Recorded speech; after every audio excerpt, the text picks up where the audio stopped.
Saludo a todos, gracias y buena tarde. Gracias, buenas tardes. 6:26. Sigue a Sheila Amador en X, @Sheila René.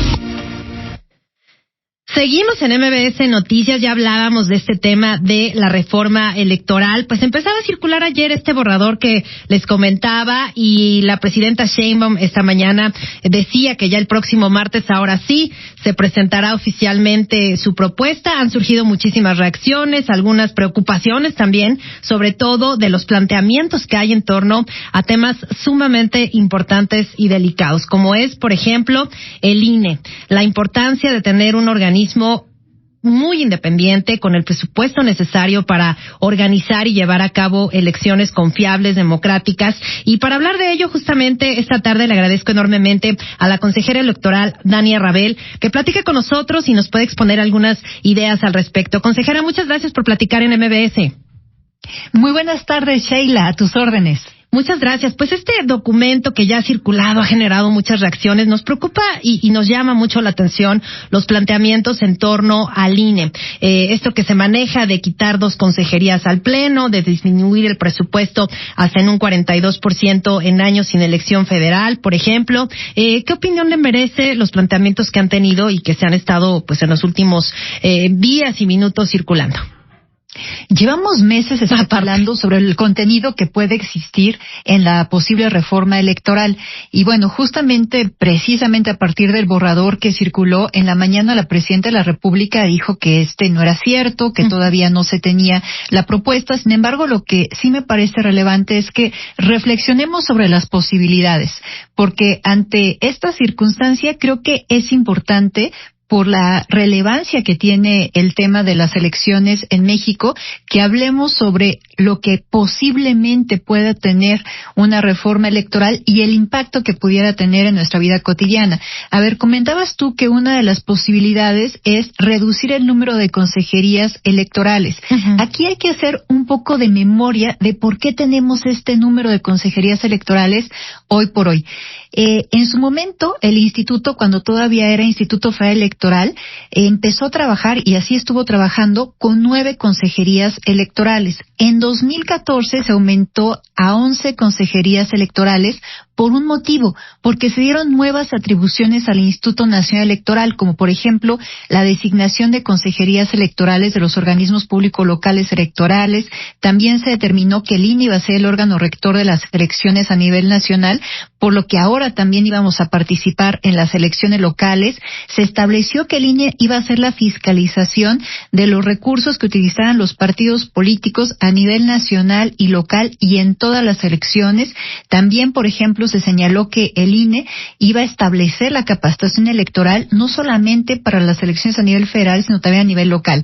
Ahora, hoy el INE tiene todavía más facultades que las que en su momento se le dieron en 2014, como por ejemplo hacer la revocación de mandato, la consulta popular, la elección judicial que acabamos de ver, y también en materia de violencia política contra las mujeres en razón de género, porque en 2020 hubo una reforma en esa materia, y con la desaparición del INAI tenemos también ahora la obligación de garantizar transparencia y acceso a la información sobre los partidos políticos nacionales, por lo que me parece a mí que el planteamiento de bajar el número de consejerías electorales no corresponde con el número de atribuciones que tiene el instituto. Uh-huh. Las atribuciones sustantivas del INE se procesan a través de comisiones, que son comisiones permanentes o temporales y que son conducidas por personas integrantes del Consejo General, específicamente consejeros y consejeras electorales, salvo la presidencia, que no integra ninguna comisión. Es decir, que tenemos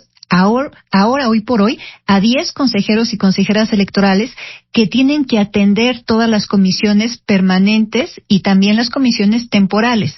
Tenemos 10 comisiones permanentes y luego además cuando hay, por ejemplo, elecciones, pues tenemos que tener otras, como puede ser el de voto de mexicanos y mexicanas residentes en el extranjero, o también para llevar los debates, en su caso, presidenciales que organicemos. Tenemos también comisiones temporales como para ver el presupuesto presupuesto del instituto, y si hay una reforma electoral se tendría que hacer una comisión de reglamentos para hacer toda la armonización de nuestra normativa interna. Entonces, a mí me parece que pensar en reducir en estas condiciones el número de consejeros y de consejeras va a ocasionar una sobrecarga de trabajo que podría terminar en volver inoperantes a las comisiones e incluso el propio Consejo General, y va a impactar en una disminución de la calidad del trabajo institucional. Y que básicamente en gran medida una de las mayores responsabilidades, por supuesto, del instituto, además de organizar las elecciones y de todo lo que vemos, digamos, los ciudadanos, pero detrás hay un enorme trabajo. Por ejemplo, en un proceso electoral, y algo que siempre se pone, por supuesto, el foco es la fiscalización, que esa es una parte fundamental y que a veces en cada proceso electoral, a veces las propias consejerías, ¿no? Comentan o se pronuncian porque es que llegan muchísimas pues demandas en revisión de los gastos, etcétera. ¿De qué manera impactaría el reducir, por ejemplo, el presupuesto del instituto en este tipo de atribuciones que también tiene el instituto y que son muy importantes? Yo creo que el tema del presupuesto se puede ver desde dos vertientes. Una, la que tú estás comentando, que efectivamente tendría un impacto en la calidad de las elecciones en todos los rubros, por supuesto también en fiscalización, que es una de las cuestiones sustantivas que hace el instituto, pero pongamos ejemplos que ya han ocurrido.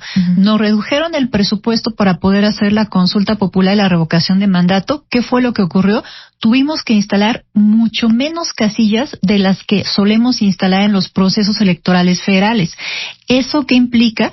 Que entonces la ciudadanía tenga que trasladarse más para poder ejercer su derecho al voto, y que probablemente en las casillas encuentre más gente porque va a haber más personas acumuladas para ir a votar en esa casilla. Entonces sí impacta en el ejercicio del derecho ciudadano. En la elección del Poder Judicial, que tuvimos también un recorte presupuestal, ¿qué fue lo que ocurrió? Además de que se instalaron menos casillas, también lo que pasó en esa ocasión fue que no se pudieron garantizar algunos derechos que nosotros ya garantizamos en otros procesos electorales, como el voto de mexicanos y mexicanas residentes en el extranjero, como por ejemplo temas de inclusión para personas con discapacidad, que las personas con discapacidad visual pudieran tener también una plantilla braille para poder ejercer su derecho al voto. Entonces, ese tipo de circunstancias son las que se ven afectadas y sí tiene un impacto que es tangible para la ciudadanía, la reducción presupuestal. Desde la otra vertiente que te comentaba, pues tiene que ver directamente con la autonomía e independencia del instituto. Claro. Parte de la autonomía e independencia del instituto es que pueda tener los recursos para trabajar, para cumplir con sus funciones, pero que además el instituto pueda decidir libremente cómo repartir esos recursos para el cumplimiento de sus obligaciones. Claro. Y también otra parte que me parece muy importante, escuchaba algunas declaraciones suyas respecto a las propuestas técnicas que hizo llegar el INE a la comisión presidencial.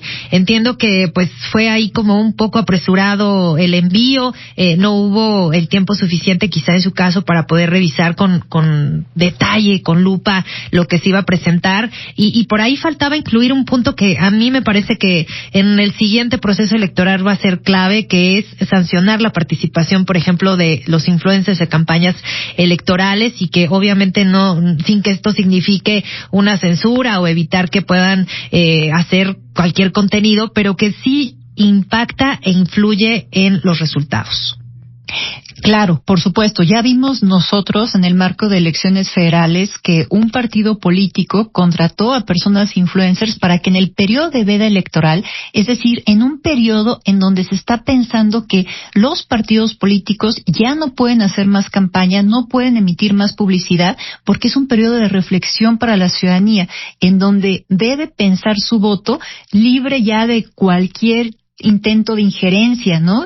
Entonces, en ese periodo que está prohibidísimo que haya propaganda ya electoral, un partido político decidió contratar influencers para que aparentemente, bajo su libertad de expresión, tuvieran una campaña concertada en donde todos ponían que el mejor partido político con las mejores propuestas en ese caso fue el Partido Verde Ecologista de México. Sí. Entonces nos dimos cuenta que eso no era un ejercicio de libertad de expresión, que hubo un guión detrás de ello, que no era una cuestión auténtica y que buscaba incidir en las personas en un periodo en donde ya no debe haber ningún tipo de propaganda.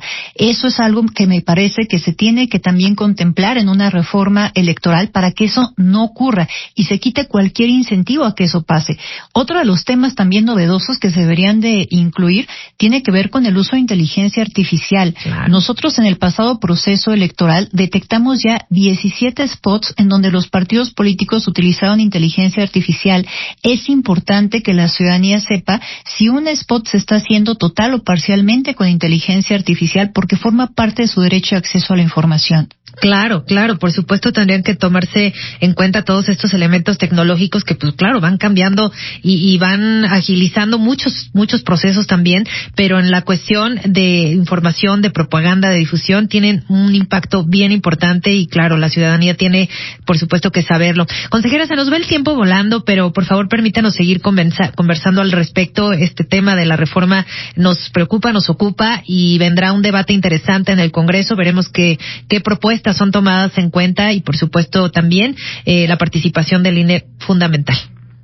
Con muchísimo gusto, Sheila, seguiremos conversando una vez que ya conozcamos la propuesta concreta. Ahora sí, ¿verdad? Ya después de tantas especulaciones y dichos y hechos, pero bueno, ya el próximo martes la conoceremos y estaremos atentas y atentos a las reacciones. Muchas gracias, buenas tardes.